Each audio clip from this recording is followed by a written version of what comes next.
Okay, let's go over the trigger parameters. So the trigger parameters just tell the pattern when to start or something like that. Examples will explain it better than I can with words.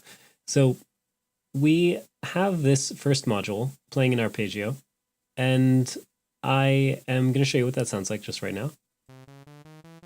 Basically, I hit a pad and the sequence starts running. And that's because this note trigger is on any plus dynamic MIDI, which I'll explain in a second. But basically, any note is going to start the pattern playing. It's going to start the sequence. If I also explain dynamic MIDI, I first have to explain how to program dynamic MIDI. I mean, I went into it a little bit in a previous video, but basically any dynamic MIDI is going to be programmed on this dynamic MIDI page. I just took CCO1, which is JS plus Y, and patched it into module 1, which is the one we're focused on, and it's patched into the trigger notes. So this is module 1. This is the trigger note section. Basically, I'm using a dynamic MIDI source as the trigger note. So when I move the joystick, we see that CCO1 data. And if I move it to the very top, I can trigger the sequence, just like as if I hit notes. Also, this basically will tell the sequence to start running. So if it's already running, but then I use the dynamic MIDI source, then I'll reset the pattern. By the way, I have to get to the very tippity top, which I guess I didn't do on this one in order for it to retrigger. The next option is after keyboard release, or after key release. Also, by the way, dynamic MIDI applies to all of the options, so I don't have to explain that one anymore. But anyway, this one is the first note after all the keys are released will retrigger the pattern.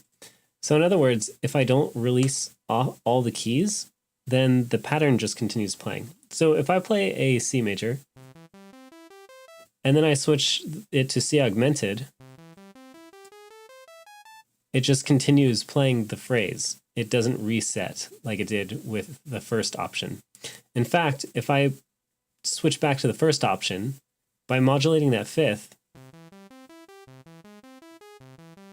it does reset the pattern each time, as compared to this when I modulate the fifth.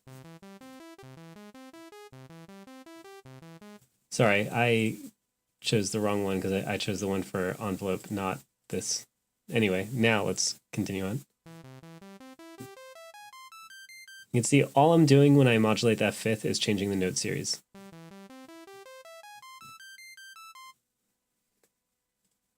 The next one is the first only until module stops.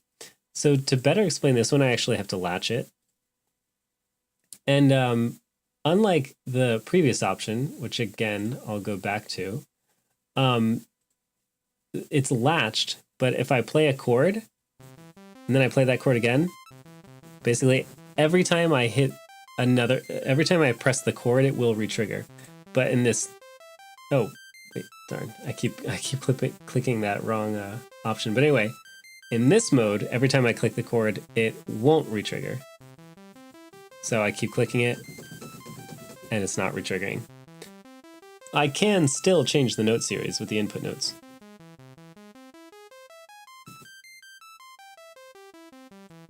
So this parameter is most useful for drums, because you just basically want your drums to play continuously without being re-triggered every time you hit notes. So that helps with that. The module, once it's running, won't change its re-triggering. The last option is just dynamic MIDI only, and that's pretty self-explanatory. It just means that it won't trigger from notes, but only from a dynamic MIDI source. And then these final two options are, we have it either follows the karma latch function or not. So right now the box is checked. So if I have latch on and then I hit a chord, wait, I have to switch it back to one of our previous options. So if I hit a chord, it just sustains. I'm not pressing any notes and it's continuing on. But if I uncheck this box, then it stops. It will of course trigger, but only while I'm holding notes. So this is really convenient because you can have some modules latched and some not while the latch button is on. And then the last one is update on release. So remember this one where I'm changing the note series, but I'm not retriggering the pattern?